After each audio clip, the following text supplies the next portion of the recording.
Hi everyone and welcome back to Farrand Film and to my review of the film Love Without Walls as part of this year's MANIFF coverage. Now you might remember on the channel and on the podcast feed that earlier in the week on Monday I interviewed the producer Karen Newman of the film and one of the stars Niall McNamee. Now what I'm going to do, as I did with the Ryan Lane one, is I'm going to read you a bit of a synopsis. Now I was going to read the one from the guide, but having a bit of a look on the website for the film, there's a sort of a better one, I should say.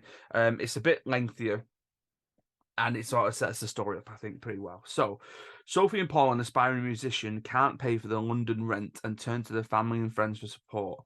Over the course of the summer, things go from bad to worse. The couple lose everything and find themselves lost in the underbelly of life in the streets. Though frustrated, their good humour and positivity land them odd jobs and a temporary shelter. A story of love, hope, and survival in the darkest of times. It's very similar to the one in the guide. It's just got a little extra stuff in it. So, this film stars Shana Swash as Sophie and Niall McNamee as Paul. Now, I was very fortunate enough to go to the screening yesterday. It is now as I record this. It was the world premiere, or at least the UK premiere anyway. And I was very much looking forward to watching the film, very much looking forward to sort of weirdly knowing more about it after I'd spoke about it for so long with Karen and with Niall, and they've all been fantastic in sharing my interview with them and mentioning it as well. And I actually bumped into Niall before the film started and before the screening started. We sort of entered the cinema at the same time. He again thanked me for the interview. Said he enjoyed it. He'd just been to watch the go and watch the rugby. He was actually running a little bit late. And I spoke to him again after the film, and I'm going to mention what it was that I said to him after the film in just a little bit. But before we kind of move on, I wanted to mention Jane Gull. So the writer director of the film, Jane Gull. Now, Jane directed a film called My Feral Heart that came out a couple of years ago, and on the website for Love Without Walls, she's written a director's statement about the film and about some of the themes of the film, and I just wanted to mention just this little bit. So many people who become homeless do not show up in the official figures. This includes people who become homeless but find a temporary solution by staying with family members or friends, otherwise known as sofa surfing, or living in squats or other unsecure accommodations. This is referred to as hidden homelessness. Research by the charity Crisis indicates that about 62% of homeless people are hidden and may not show up in actual official figures. Now, what that's done in my head is given me the pictures of the film that I saw yesterday. It's taken me back to Paul and Sophie sofa surfing. It's taken me back to Paul and Sophie in an insecure accommodation, them squatting, them moving from friend's house to friend's house to family house to whoever it is, and something that happens later in the film that I'm not necessarily going to go into here. Now, I will say this. I'm not going to spoil the film here. This isn't the platform to do that. I don't agree with doing that in a review anyway, but especially because the film is getting a theatrical release in June. And at that point, that is the point where I want to sort of say to everybody, I highly recommend that you go and watch this film. And you can do that upon its theatrical release. There is certain things that I was going to mention, certain things that I was going to sort of allude to. Um, I don't know if that's appropriate. I was going to mention about some things that happen tonally, some things that might happen in the third act, and things like that. But I think I might just leave that as it is because, again, I don't want to spoil anything. There's a lot of stuff that they leave out of the trailer. There's a lot of stuff that they don't refer to in things like director statements, in things like synopses, and just going into the cinema yesterday and watching it for myself and sort of allowing the events of Paul and Sophie's story to unfold were really interesting and took me by surprise. So I'll kind of leave that there and I'll get into a more general view now. So when we meet Paul and Sophie, we start the film and Paul's gigging. Now, Paul seems to be getting quite frequent work, or at least it seems frequent, singing in pubs, singing in clubs, doing that sort of singer-songwriter thing where you're sort of moving around and just performing. Sophie's there supporting him. Sophie essentially works as a little bit of like his manager in that she handles the money side of all these different things that he does. But very slowly and surely, these gigs begin to dry up. He gets shortchanged on one. There is one that they turn up to and the pub's been shut because of COVID. And, we're sort of really dealing with the after effects of COVID here in this society and in this time that we're looking at for Paul and Sophie. Sophie's in between jobs. Sophie is seemingly a college student. She's at one point talking to, I'm assuming, her tutor, a tutor even, who's on the phone, and they're talking about coursework and things like that. So she's trying to get a photography portfolio off the ground as well. And even though Paul is gigging and he is sort of getting a little bit of money coming in, he has this sort of underwhelming arc to his character. Underarching, whatever it is, however I want to say it. There's an underpinning to his character, to the arc of his character, in that he's trying to learn the knowledge. Now, for those of you who are unfamiliar, to be a black cab driver in London, I'm assuming it's just black cab, it might be all of them, you have to learn something that's called the knowledge. And the idea of the knowledge is it's map of London, certain area points, how to get to them, how to get them in the quickest way, and you need to know it off by heart, essentially. And this links back to what we find out about Paul's father, in that Paul's father used to be a cabbie driver as well, and Paul was doing that because he feels like he needs to do that for his dad. Things start going south, like I say, when Paul gets shortchanged and he gets cancelled, and there's a bit of optimism, there's a bit of hope in that Paul passes one part of the knowledge test, and he's going to have to go back and do something else. But it begins to start crumbling a little bit when we see Paul and Sophie be given an eviction notice, and they're being kicked out of the flat, essentially. Once the homelessness starts, they end up at his sister's house, but that doesn't work out. So then they say, right, they're going to go and stay at a friend's house. That doesn't work out. So again, they're doing this sofa surfing. They sleep in the car for a little bit. The conflict enters the life there with the residents of the street that they're sort of parked on. And they end up sleeping rough on the streets. They end up sort of lying on cardboard and under a duvet and stuff like that. But all the way through this, and you've seen them in really, really tough times and really sort of struggling times. And they're managing, basically carrying their entire life's belongings around with them. You get this idea of optimism. There's a sort of hope that runs through the film, in that Sophie ultimately thinks that this is just going to be something that blows over, and she remains amazingly optimistic. Paul isn't a pessimist by any means, but their love for each other and the relationship and the humor gets them through the times that they're in, essentially.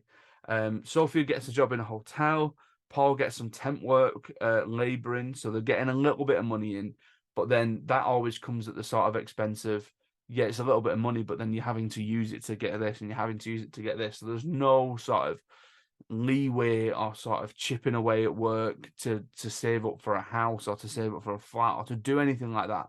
Like Paul's sister at one point as well mentions that they were so shocked to find out what Paul and Sophie were paying in rent, because it was almost double her mortgage that she had with her husband. And like, I've said that to my friends. Like, I know friends whose like rent is higher than what I pay in my mortgage right now. And that, again, is this idea of a commentary on modern times. It's a commentary on the way that we're currently living and having to sort of get around with things like the cost of living crisis and all that kind of stuff.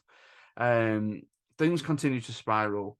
And again, there is something significant that happens, but I'm going to kind of leave it there because I don't want to sort of mention it really and sort of go in and spoil anything.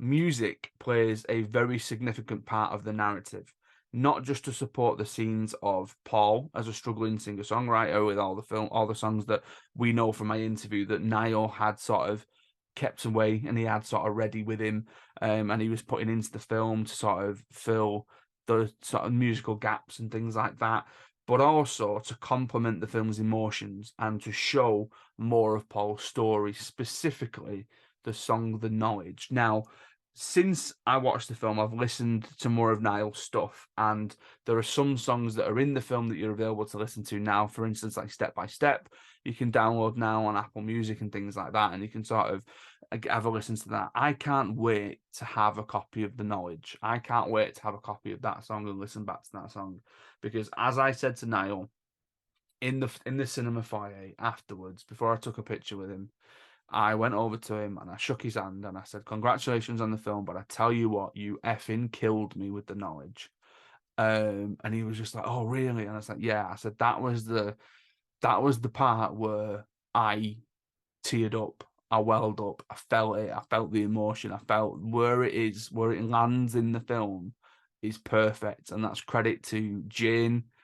It's credit to the editing team. It's credit to Karen as the producer. It's credit to Niall. It's credit to Shanna's performance before that point, because it's where we find Niall's character of Paul in an extremely difficult position in the film, and it was such a well timed quote unquote needle drop that I'm so glad that this film has the soundtrack that it does. It sounds weird. I don't like. I kept trying to think about how to word it, but I love the fact that I can sort of keep this film with me through Niall's music, and that I can carry on listening to Niall's music before the film gets a theatrical release and before it then is available on download and digital and on whatever it ends up being released on.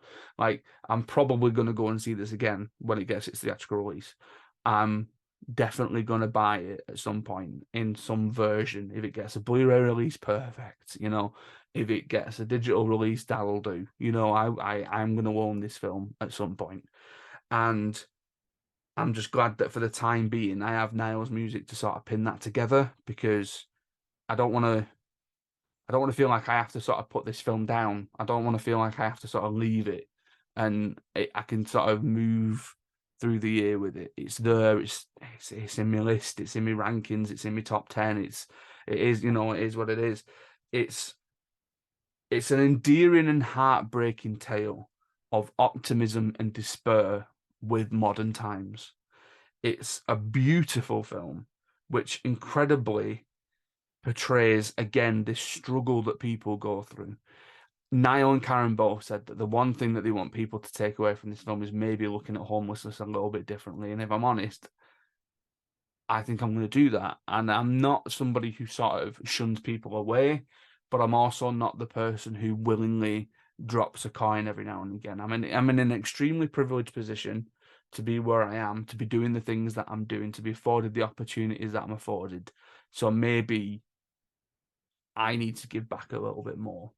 Maybe I need to do a little bit more for society on that side. And it got me thinking about that. So that just shows you, or should show you, how effective of a film this is.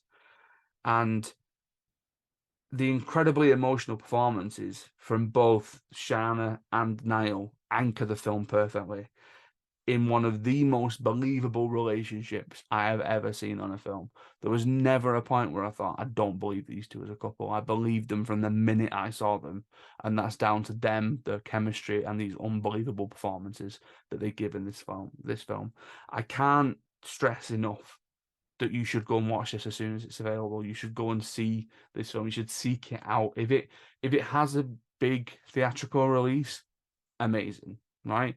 If it's in the local multiplex on an evening in a week and you can go and see it, amazing. If it gets a smaller release and you have to go and hunt it out, go and hunt it out, right? But either way, you need to check this one out.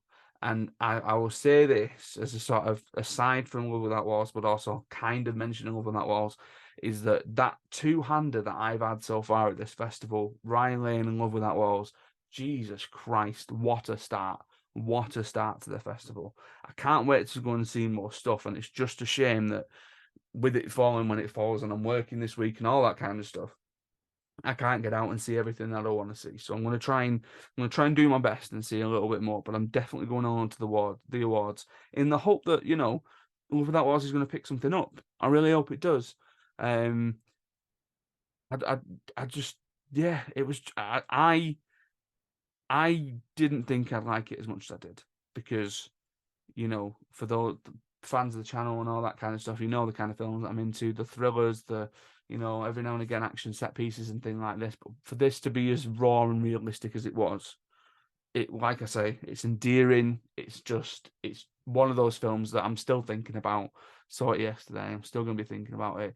Niall's music's going to continue to tide me over with it. Niall was lovely. Everybody on the team has been lovely in that everyone's retweeting and liking stuff, and they're sending the interview out, and they're sending all this kind of stuff out. And I'm sure that I'll have the support for the review when that comes out. But Niall specifically, like sort of said to me yesterday, we'll keep chatting. Next time he does something, we can chat even more. So again, thank you very much, Niall, for that.